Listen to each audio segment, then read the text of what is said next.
Good morning, everyone. Good afternoon, good evening from whichever part of the world you are tuning in from. This is a live webinar being seen on Facebook and elsewhere. And I have a very interesting and exciting panel to speak about an issue that is perennial at one level, but has acquired greater urgency. And that is the issue about who writes for whom, who owns stories. Writing, we know, is a creative process, and imagination is its springboard.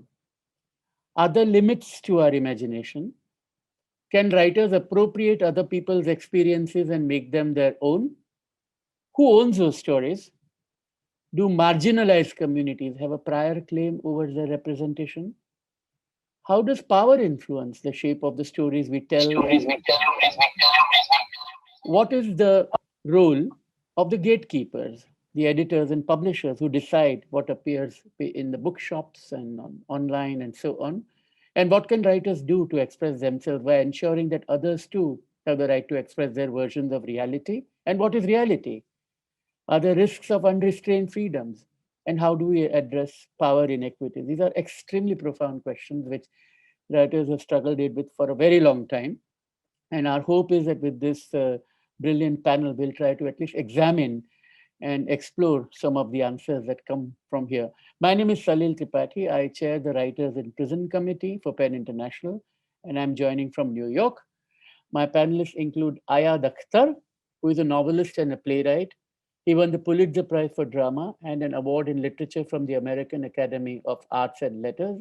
His latest novel, Homeland Elegies, has just been published a month ago, and he's also the president of PEN America. I also have Yolanda Arroyo Pizarro. She's an award winning Puerto Rican novelist, short story writer, and an essayist. Her writing promotes discussion on Afro identity and sexual diversity. Outside of this, she is the director of the Department of Afro Puerto Rican Studies and the founder and chair of Ancestral Black Women. Over in South Africa, we have Sisonko Masimang joining us, and the work is focused on race, gender, and democracy. She has written for international publications like the New York Times, The Guardian, and Al Jazeera, and she has hosted a TED Talk. If a story moves you, act on it. And finally, with Tara Jane Winch. She is a Wiradjuri author, born in Australia and based in France. Her work includes award winning novels Swallow the Air, the People's Choice Award, The Yield, along with an indigenous dance documentary called Cariberi, which screened at the Cannes Film Festival. So we have diverse range of experiences, speakers from different parts of the world going to address this. So my first question is kind of an exploratory one, and I think I'll go in the order in which I introduce the speakers and have some opening remarks and thoughts about appropriation of identities and the controversy that follows from it. Who owns our stories? Ayad, can I start with you? Sorry, I was muted. Thanks for having me, so and nice to be with you all. It's I don't know what I really think about it, to be honest. The writer who I learn the most from, the one who I read the most, the one who I study the most is Shakespeare, and I don't think Shakespeare put any limits on his own imagination in terms of writing about other people, and often did so to blatantly misrepresent whatever, he probably did not know anybody that he could model Othello on, for example, but, wrote an extraordinary character that was a kind of figment of his own culture's imagination. Does that mean that it shouldn't exist? Well, no, clearly it doesn't mean that. But the problematic poetics of that, have to stand side by side with a culture which has evolved in a direction where accountability and responsibility to authenticity in authorship has taken on a different valence, and it's taken on a political meaning. So I don't, the simple answer to the question is I don't know what I think. I mean, I know that I don't want to have any limits placed on my own imagination, and I will not accept anyone telling me what I can and can't write. I am also willing to suffer the consequences if I do it poorly. And I think that to me is the measure that I hold myself to, but I would never I would never say that that's a measure I would hold somebody else to. So I know that that was probably a lot of prevarication, but not intentional. So Yolanda, your thoughts?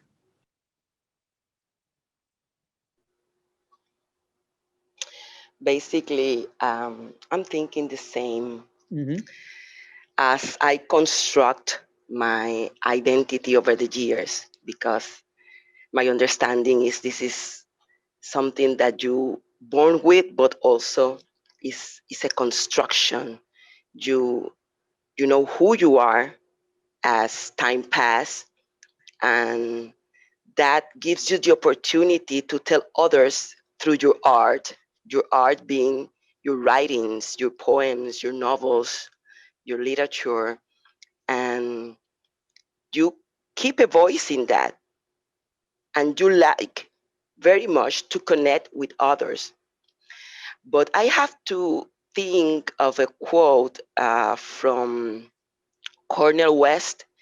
He says once, "We are asking you to confront the most powerful, not scapegoat the most vulnerable." And I think when we have to ask ourselves about this part of this confrontation about who we are writing about, we are appropriating some stories.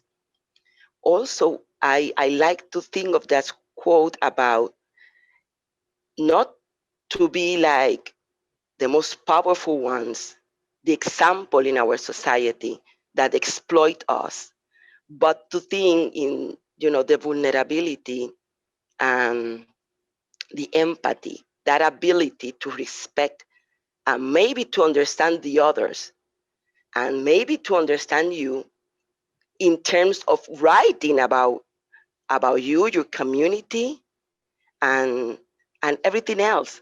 So for me, it's more or less the same. I don't have like a close opinion, a circular, a very perfect opinion about it. I'm learning through this path to this. We said in Spanish, este camino, to this, path.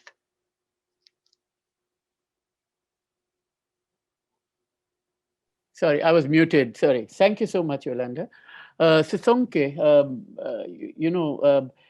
before we started this session, I've read some South African literature and I was reading up about it. And when people spoke about the canon of South African writing, excellent writers were being named, Ellen Patton and Nadine Gordimer and J.M. Coetzee and Breton Bach and Andre Brink.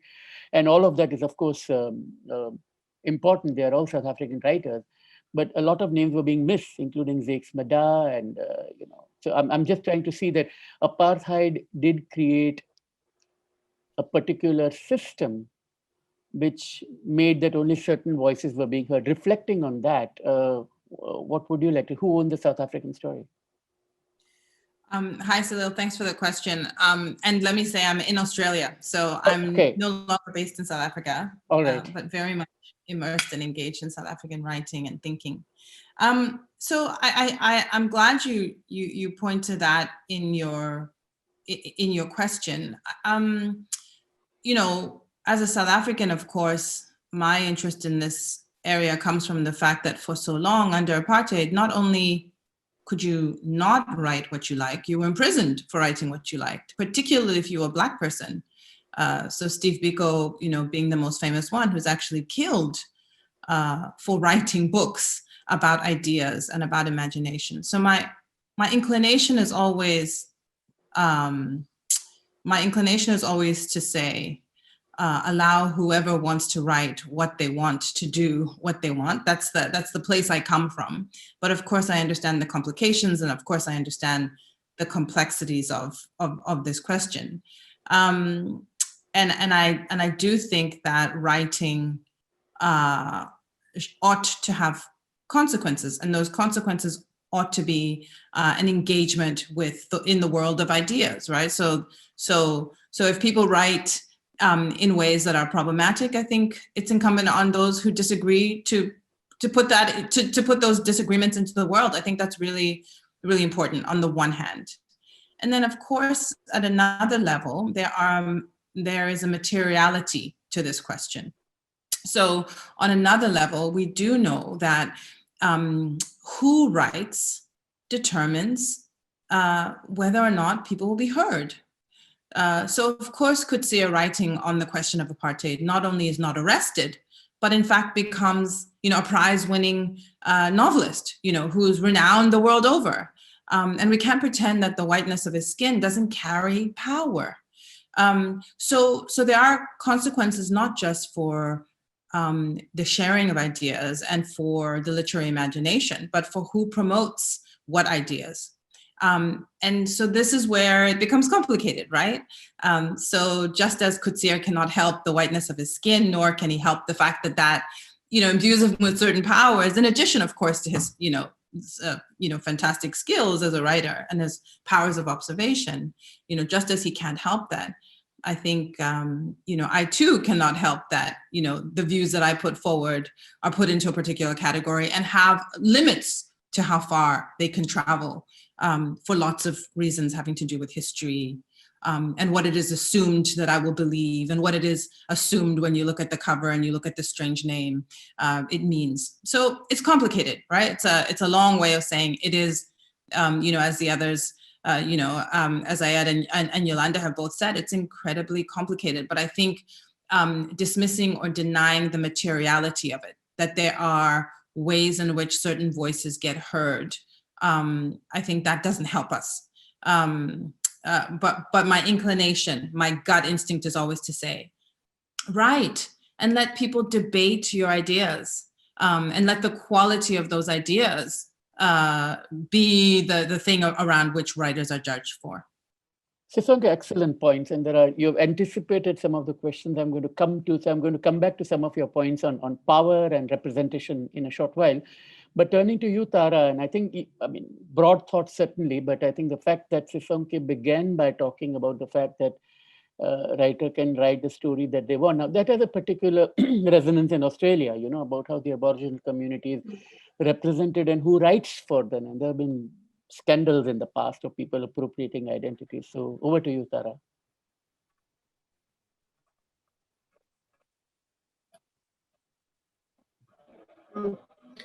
Personally, for me, and thanks of don't dip my pen into someone else's blood, first and foremost. And as an Indigenous person of my father's countries, Wiradjuri, I would never write outside my father's country and pretend to represent, even in fiction, those people on the page. I think for me, I'm sort of also coming at writing in a very, very cautious way.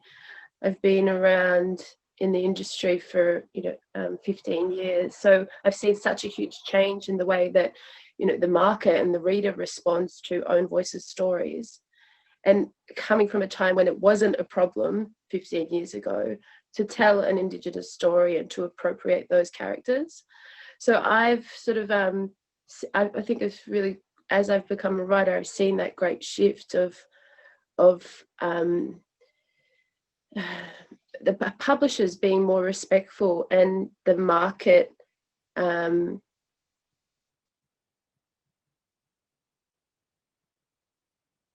being, so the system around writing the artist grants and all those people who are able to, all those sort of entities that are able to lift a voice into the publishing sphere have become more proactive to have Own Voices stories, because I think particularly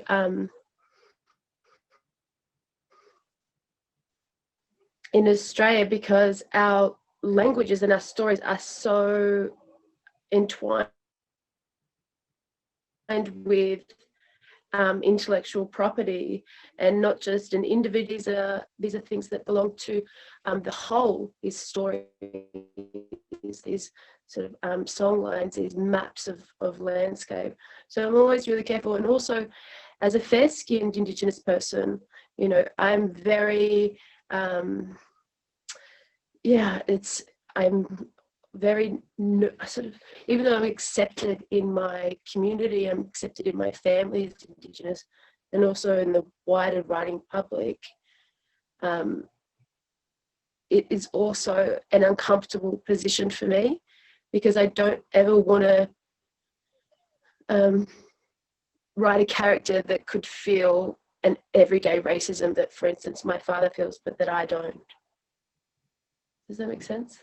Yeah, I guess it does. Absolutely. And I think some of the points you've raised is, again, I want to return to as we go on.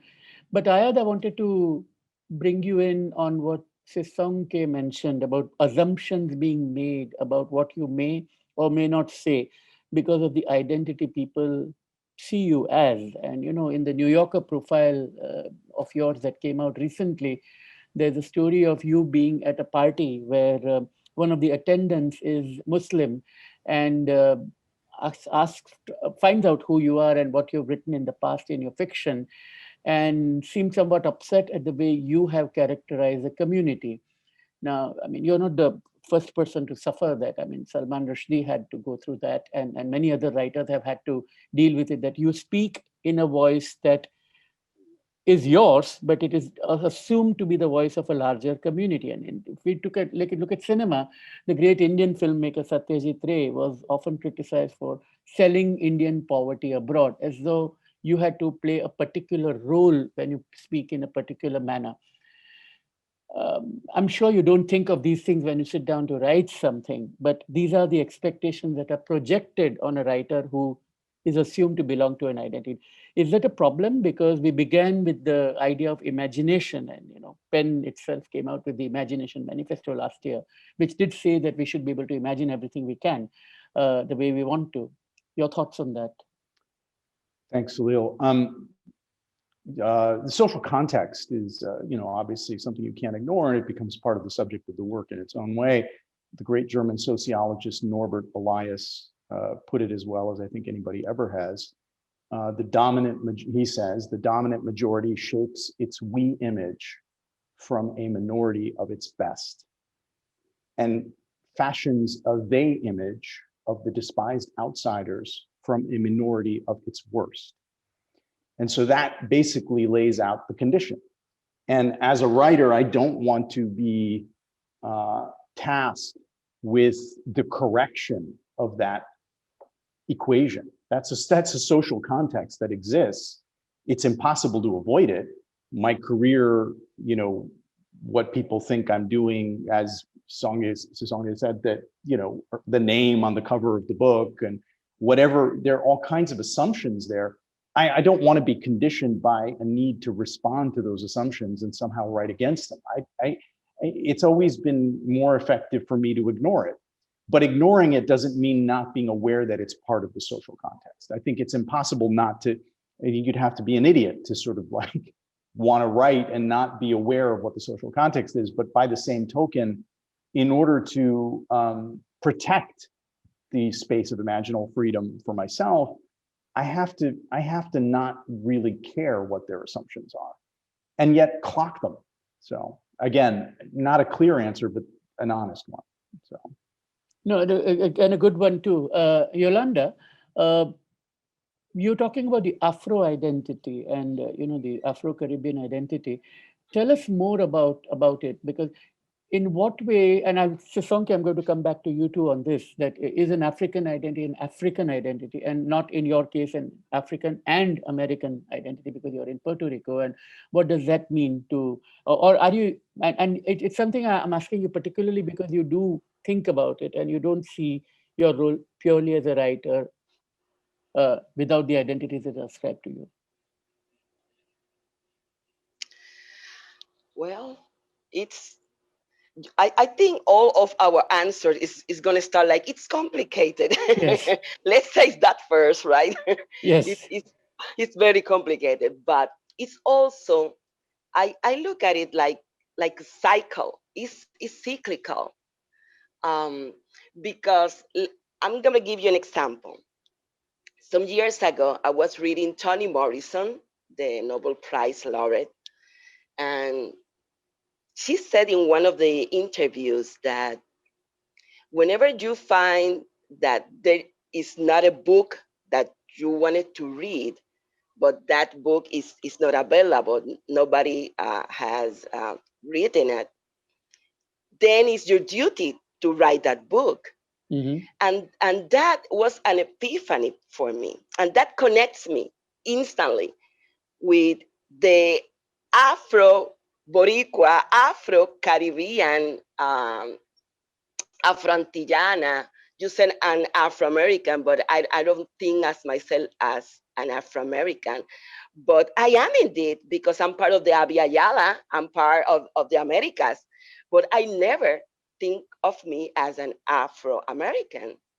And I remember saying to myself, well, in my country, there's no such a thing as a book about Afro-Caribbean, Afro-Borican women from the perspective of a sexual diverse identity, a lesbian identity. So let's do that.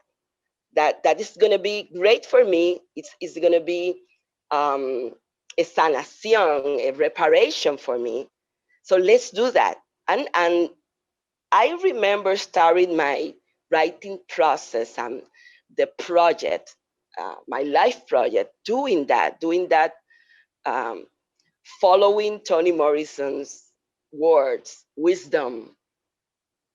But then 5 years passed, 10 years passed, and it's like Ayat said, people then started to feel that you need to write only about that.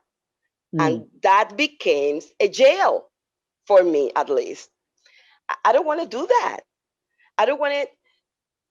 I wanted to say this is my identity. This is how my life is being from my skin, from who I'm loved, etc., etc. But I also, when I write science fiction, poetry about Australia, for example, about other words, I don't want to be in a cage because of that. And that cycles is, I think that's how you master life, going in that cycle. This is my identity, but then another cycle, I don't want to keep writing about that. I have other things to say. And that motion and emotions inside that cycle is, I think, is what makes a writer. Maybe that's we have to supposed to feel, to discuss, to have these great conversations with great people like you, because in these terms, in this very vague line, is how we look at the world and how we write about the world. I don't know if I answered your question. No, you raised a lot of interesting points, actually, which I think would be, the fact that you want to not be trapped in a cage and want to sing and speak beyond that is at the heart of what the Imagination Manifesto talks about. But it also has to deal with the equation of power. I think, Sisonke, I'm going to come to you now. You did mention Coetzee, and nobody would call Coetzee as a supporter of the apartheid even remotely, but he did speak from the position of power and privilege, and so did Nadine Gordimer, so did the early writers I mentioned, Britten Bach and Alan Paton and so on. And it's that encroachment that is the issue. So when you look at a writer, to what extent, is it a question, let me put it this way, is it the question that the power equations are so strong that someone from a historically marginalized position wants to write from an experience not her own, she finds greater hurdles to surmount than someone from a privileged position choosing to own other people's stories?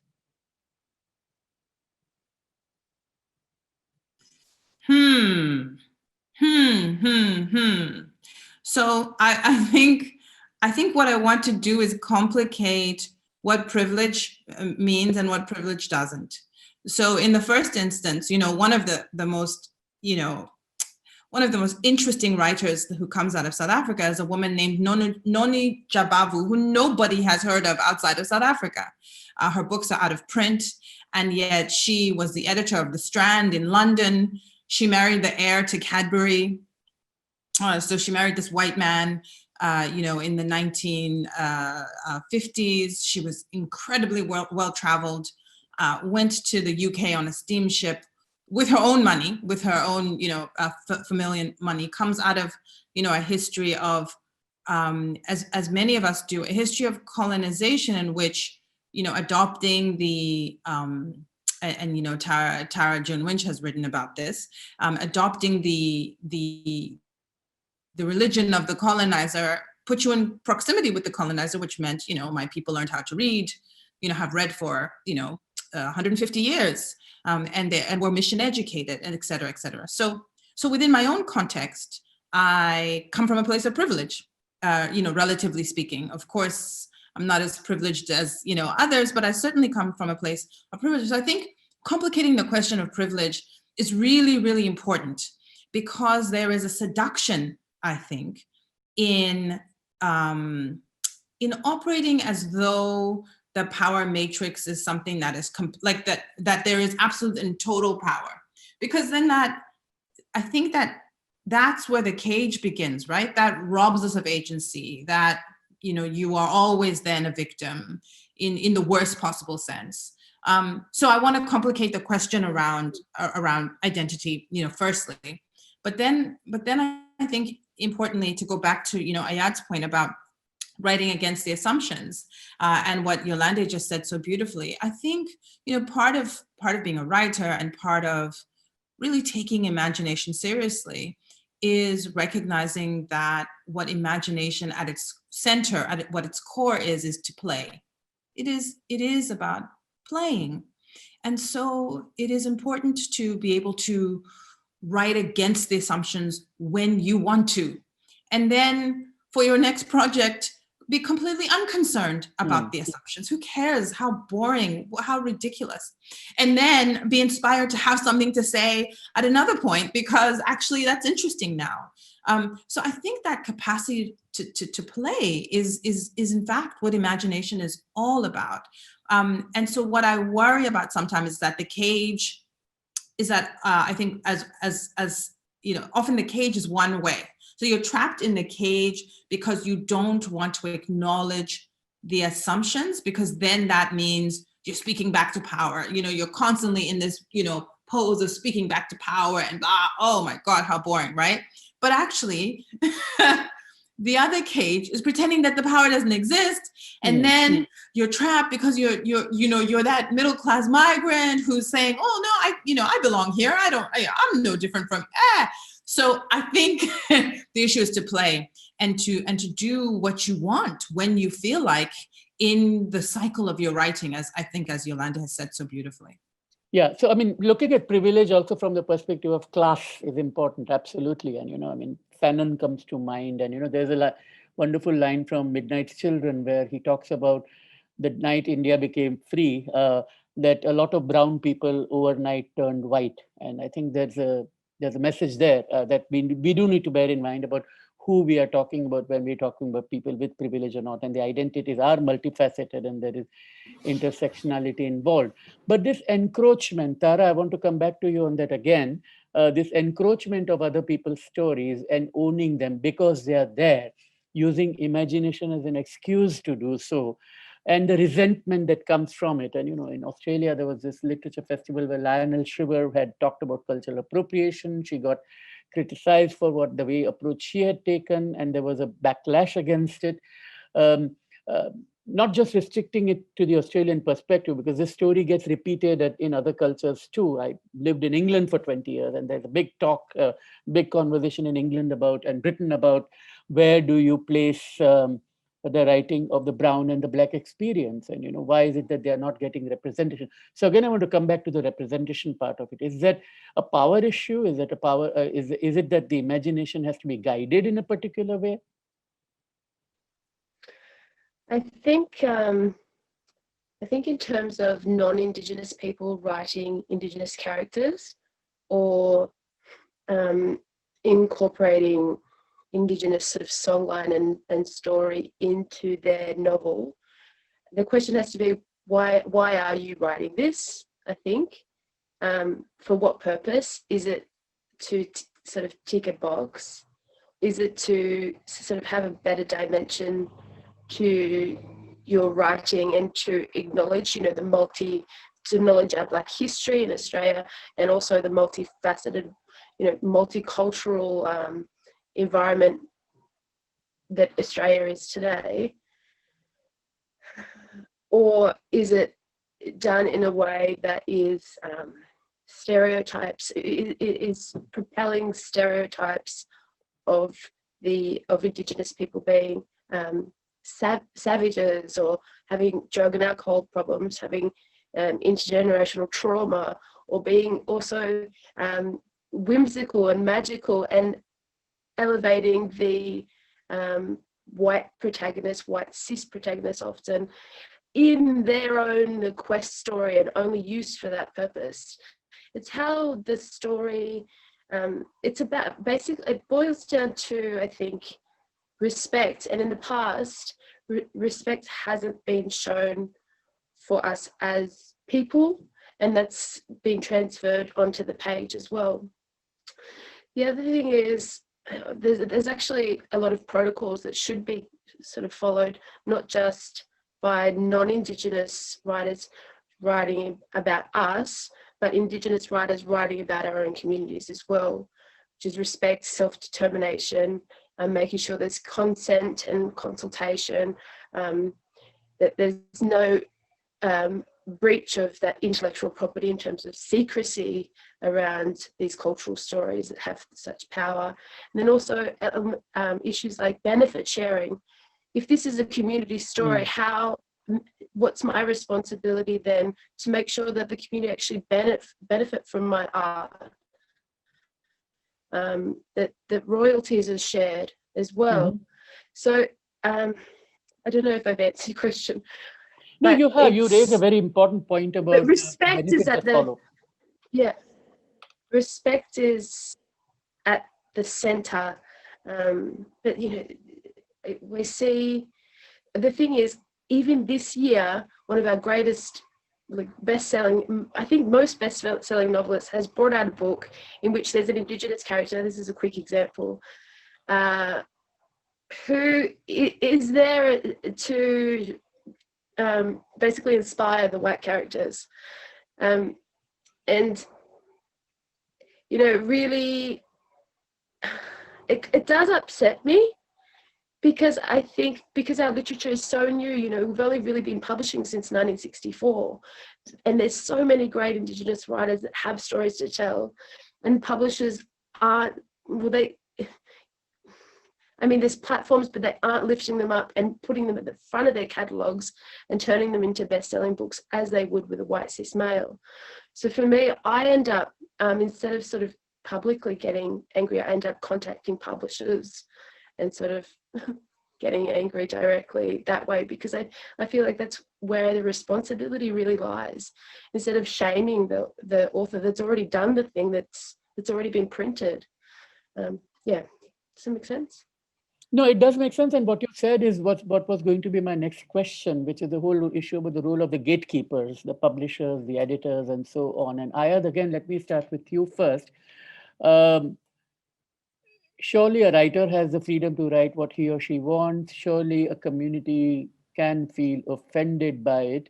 But are the stereotypes that are being perpetuated, are the problem that we are seeing, is it the problem of the market? Is it the problem with the reader, or is it a problem with the publisher? So I'd love to return to a comment that Yolanda made about being pigeonholed, and I want to build on something that Sasanka said about play, which I think both just wonderful thoughts. And I think that increasingly we're living in a society, just sort of to take a kind of larger, more synoptic view. There's an increasing there's a system there.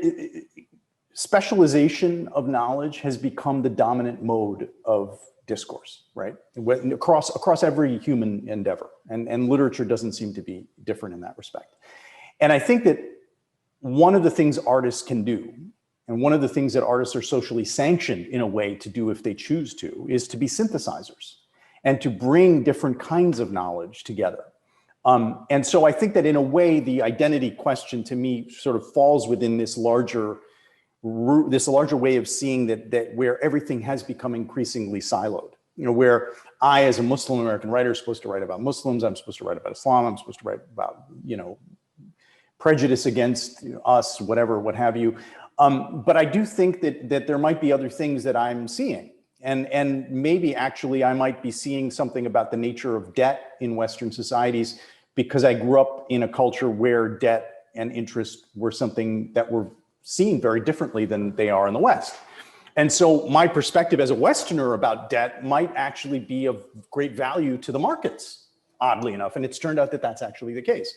But that requires a sort of acceptance of a synthesizing conscious sort of approach to the construction of art or of literature, of this kind of discourse, than is often, you know, demanded of writers. I think somehow to be a spokesperson for a specific community and to address specific kinds of concerns and to have a specific platform of behaviors that you're going to hew to, and in the process of doing that, all of that's valid. But I think it fits within this larger specialization of knowledge. As for the second question that you asked, I mean, the actual question you asked me, look, of course, I mean, I don't know what to say to that question, really. It's like, yes, of course there is. And is it a problem with the market? Is it a problem with the reader? Is it a problem of human society? Is it a problem with the brain?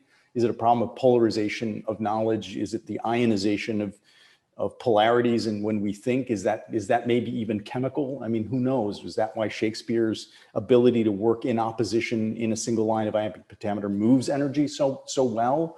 Because, you know, I think all of that is true. And again, it's the social situation.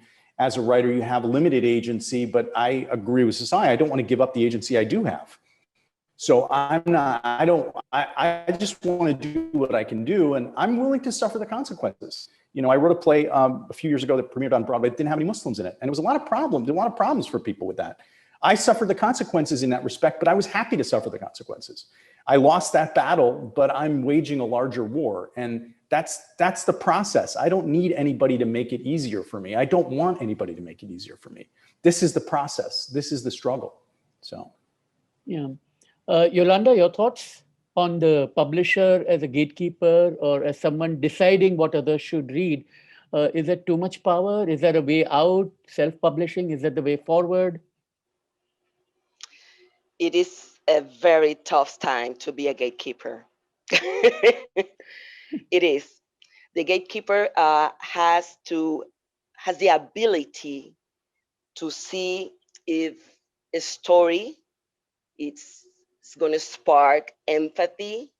Empathy being like the ability to respect and understand another's point of view, or if that story is the product of exploitation, and if it's going to be published, how the readers are going to confront that. And the reader has the responsibility to answer about it, to see a story and to say, well, you know what, this story of an African Afro-Caribbean woman is written, the author is a white person, is a male white person. How come this, you know, it's in this moment, in these historic moments, times, how come this is in a shelf right now? Because traditionally, white males has written about everything, with or without the ethical meanings of writing it. I mean, some of the time, you see stories like that and you feel appalled. Some of the times, this writer did such a good work make you feel that empathy, and to make you feel that it's not an exploitation tool. But even though it can be, so for the gatekeepers, it's a very difficult times. It has to make a balance of, this is such a good story, but at this point of our society, it's going to be good. So it's a very, for me, it's a very hard work right now. As for the other question, um, self-publishing, of course, is an answer for that, Mhm. but it cannot guarantee this self-publishing work. Most of my work is self-publishing, for a lot of reasons. Um, Being one, that Puerto Rico does not have like congruent, cohesive industry, publishing industry. We do not have that. But nevertheless, um, I have to take in account that, for example, some of my characters at some point were characters, LGBT characters, because this is my community. And even for me, it's difficult because I need to answer myself. Is it okay for me to write this story of, for example, a trans person? Because I'm a cisgender woman, even I'm a lesbian, I'm a cisgender woman. So for me, it arises a lot of ethical questions. Imagine a gatekeeper, imagine an editor, imagine a publisher. Um, it's difficult. It's my final answer is it's very complicated again. Yeah, it is. It is very complicated, and I agree entirely that the more you peel the layers of an onion,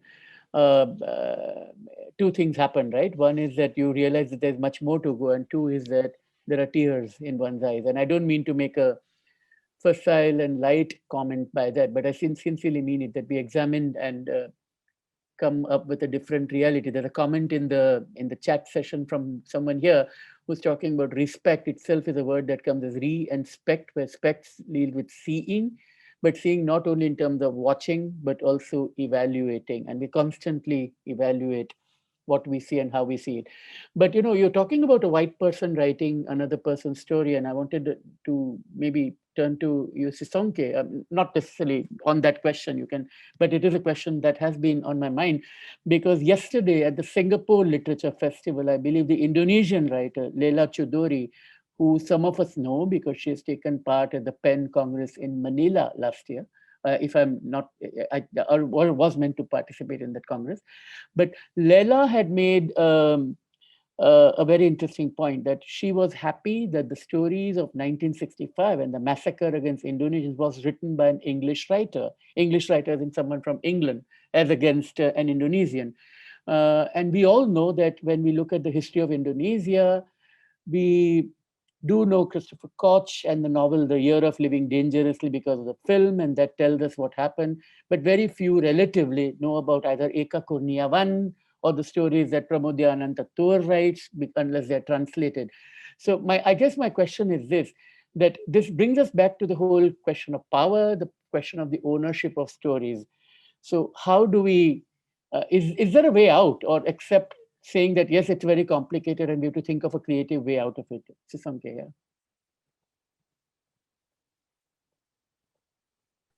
No, there's no way out. I mean, otherwise we would run out of panel discussions. Then what would we do? Yeah, right. So I think there's no way out. I think this is an iterative process, right? That we talk and we talk and we think and we shift in different directions. And I think that is, as it should be.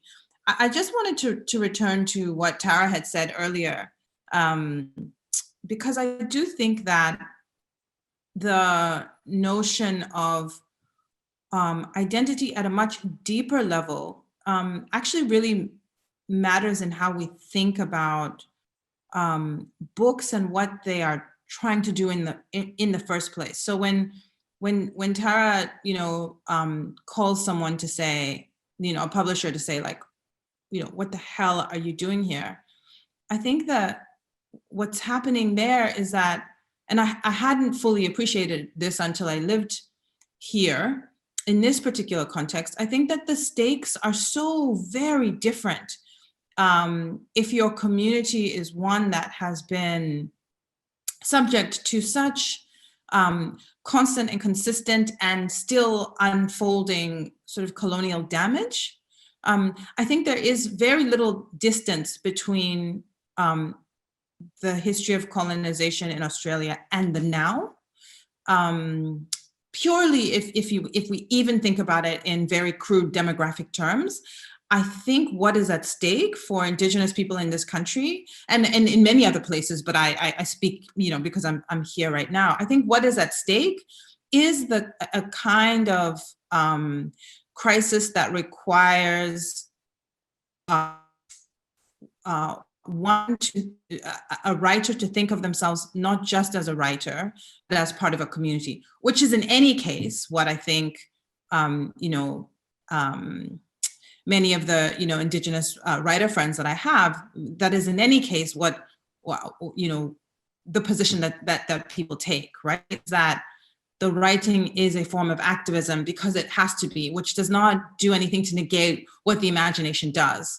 But I think the stakes are very, very, very, very different here. I won't say more than that because it's not necessarily my to pontificate on, but I've noticed it, and I think that it's an important thing to think through.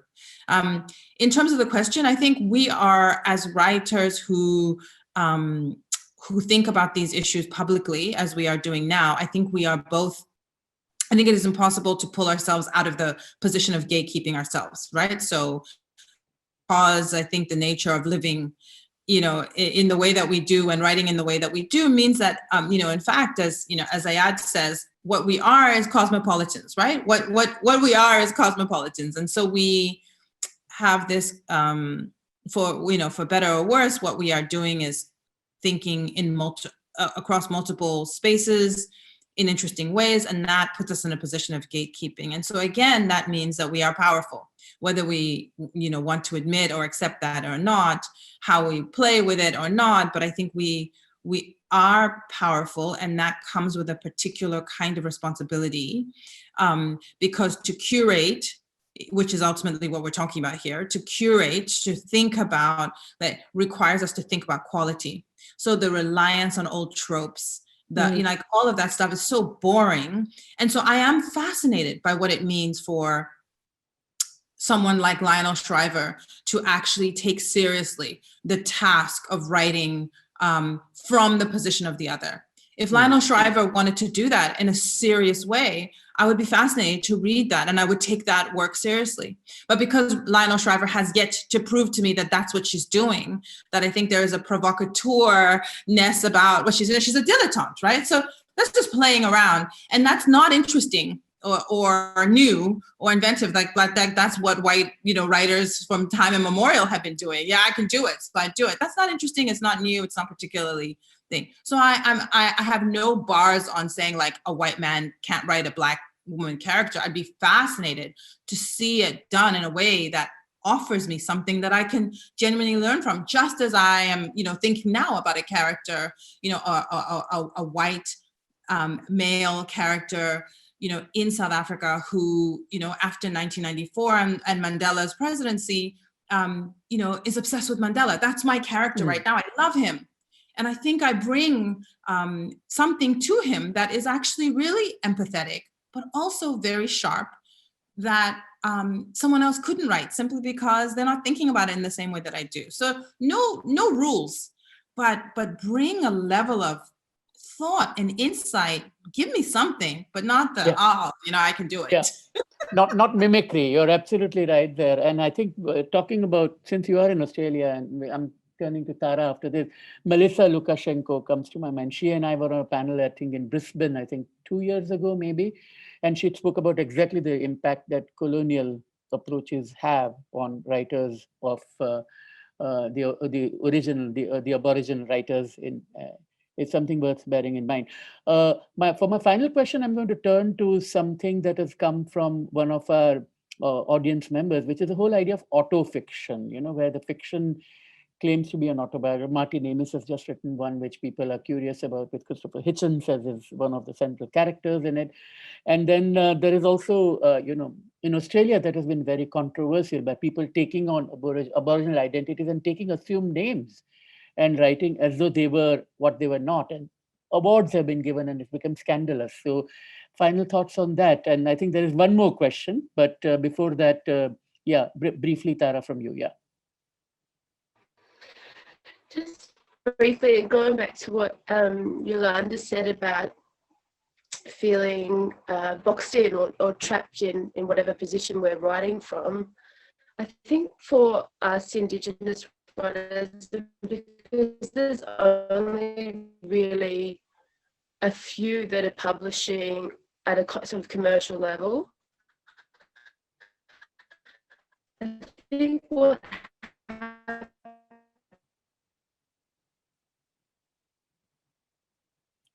Sorry, we are losing you, Tara. happens is that Yeah. our writing, our novels aren't just the public and read the true history, because there's been such a gap in our education system, but also from publishers and us as a community of mob writers, that we just carry so much responsibility to speak truth to power and to sort of educate the public at the same time, to fill that gulf. It's a lot. And as Sisonke said, like Sisonke, I'm writing. I live in France. I'm part of Brittany now, the Breton language. I'm part of Europe. Can I not write about a novel set in France? Like, am I question it almost every day that I'm writing this book for a couple of years. Am I allowed to write this story that views race and views privilege, but through a completely drenched white atmosphere? Am I going to be, am I going to bring shame to my community on publication? Am I going to let people down because I didn't? It's a lot. I do feel boxed in, but then with that privilege of responsibility, what must one do? Yeah, it's a lot. I hope that answers something. Yep. We have very limited time and we have one final question, and I'm going to pose it to everyone. Try to be brief in your response, maybe a minute or so. It's a profound question, so it's not an easy ask at all. But if you want to speak about something else that you wanted to say and you were not able to, now is your chance. And I'll again go in the same order, but the question is this. It has always amazed me that great novels capture and intensify realities and then undermine them. Is this what you consciously do every time you write, that you intensify the reality and then undermine it? It's not directly, everything is related in the end. It's not directly about what we were talking about, but that's one question from someone in the audience. And whatever else you feel you missed out saying, 1 minute each. Ayad, starting with you. Thank you. I spoke about Shakespeare earlier, and I think one of the great things that Shakespeare is able to do is to both posit and convince and negate the meaning that he's offered at the same time, often within a single line of iambic pentameter. I think that it's a template for what, F. Scott Fitzgerald, I think, once said, it is the hallmark of a fine mind to hold two opposing thoughts at the same time and still be able to retain the ability to function. The ability to function being a functional narrative, and a functional narrative that can hold opposing meanings and sort of posit meaning and undermine it. To me, that is an aesthetics and a poetics I can get behind. Always good to end with the bard. Yes, Yolanda. Reality for me is it has to keep real. It's a redundancy, but it works for me. Not trying to explode it or put it bigger than extrapolated, just keeping it real. And I also need to clarify that I agree with Sisonke. We are powerful. Yes, we are. And that power makes me think about my privilege. Even though I'm a Black writer, I'm a lesbian Black writer, an Afro-Caribbean one, my privilege is to be cisgender. That's why I have problems trying to elaborate the lives of trans people, even though I feel very, um, at, I feel attention to it. I feel attracted to it.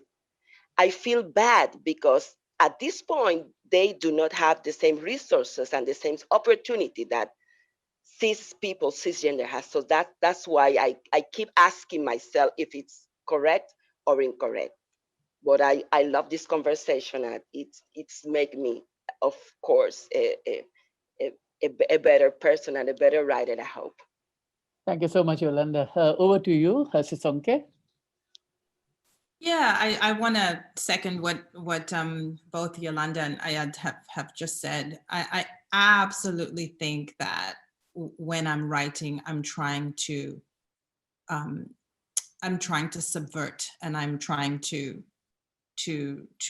work through a problem, and I'm trying to both reach a conclusion about that problem, and then I'm trying to further problematize it. But ultimately, I think what I'm trying to do when I write, and I think what's important, is that I do write to please myself.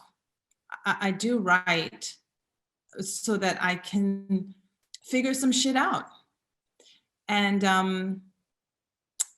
so as this conversation has gone, figuring that shit out often means not landing in a place of clarity. And I think that if you can do that in a book, then I think that's the work, because we are now speaking in the shadow of the US election, and we know what damage is done when people think they know, right? I mean, I think this is the most dangerous thing in the world, is to think that you know the answer so much that you will imprison people, that you will shout at them that they cannot, that they must stop counting the votes, that you, right? This is the work. The work is to complicate and to think again and to think again and to answer again and to change your mind. That for me is the work of writing. And I think that's what I'm always trying to do in my work.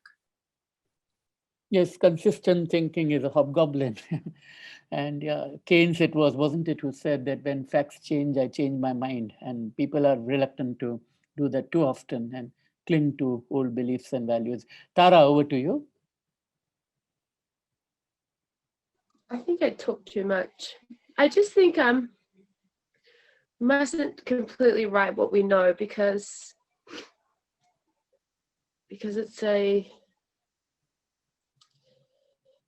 because then we won't completely understand each other. I think we must write to understand each other, essentially. But yeah, it must be done with respect.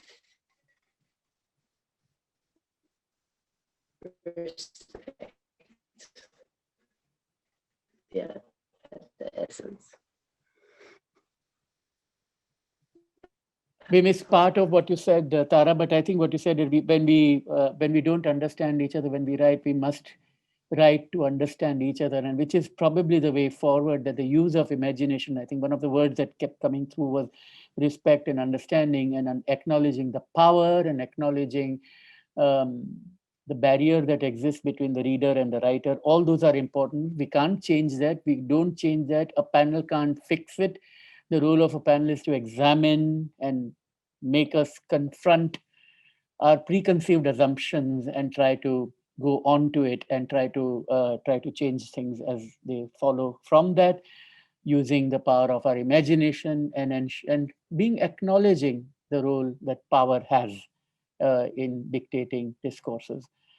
We could have gone on much longer. We have another panel to follow, but I want to thank you, Ayad, Yolanda, Sisonke, and Tara for making the time from different parts of the world and telling stories, telling your experiences, and sharing your ideas and expanding our minds. Thank you very much indeed.